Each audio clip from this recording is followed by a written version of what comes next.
सरकारनं दिलेला शब्द पाळावा, अन्यथा राज्यभर नव्या शेतकरी संघर्षाची ठिणगी पेटेल, असा थेट इशारा शेतकरी नेते रविकांत तुपकर यांनी दिला आहे.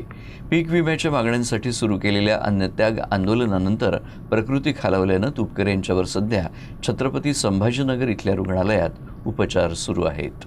शेतकऱ्यांच्या सरसकट कर्जमुक्तीसाठी व घोषित झालेल्या कर्जमाफी योजनेतील जाचक निकष आणि अटी काढून टाकण्यासाठी, त्याचबरोबरीनं 2024-25चा हक्काचा पीक विमा मिळण्यासाठी, पीक कर्ज, डीएपी व युरिया खताचा तुटवडा, लिंकिंग बंद व्हावं, यासह अन्य मागण्या घेऊन मी 15 जूनपासून बुलढाण्यामध्ये बेमुदत अन्नत्याग आंदोलनाला बसलो होतो.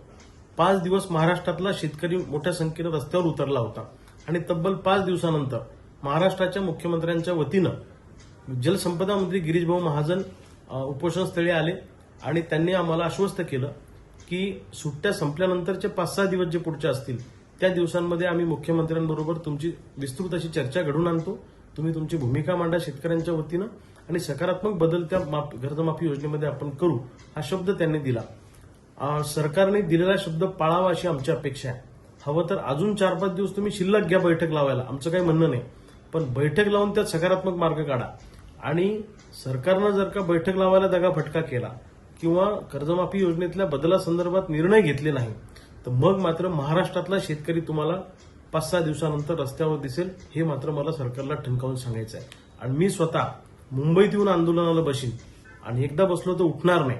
सरकारने ध्यानात ठेवावं, महाराष्ट्रातल्या शेतकऱ्यांच्या संयमाचा अंत सरकारनं पाहू नये. शेतकरी जर का खवळला तर यांना रस्त्यावर फिरणं सुद्धा मुश्किल होईल. आता शेतकऱ्यांना आम्ही आवरणार नाही. शेतकऱ्यांच्या संयमाचा बांध तुटला तर जे काय महाराष्ट्रात घडेल त्याची पूर्ण जबाबदारी ही सरकारची आहे.